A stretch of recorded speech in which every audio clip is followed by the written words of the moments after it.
400-500 tipper फुकाट राख्याचे. मी माहिती घेतली, राख कस काय उचले ते म्हणलं डायरेक्ट पिस्तूल घेऊन येतो. अधिकारी म्हणतो इथं राख भरू नका, गोली मार.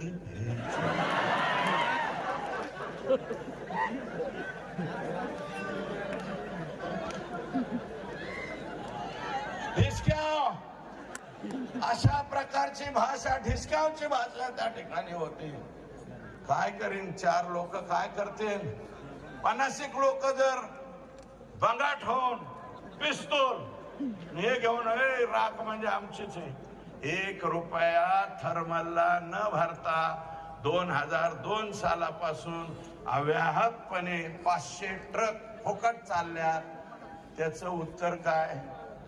मग पंकुताई 14 ते 19 तुम्ही होत्या, तुम्ही का बंद केलं नाही? त्याचं कारण आहे की हे धनुभाऊंचं घर वर आहे, पंकुताईंचं घर खाली. खाली हे सकाळी चहाला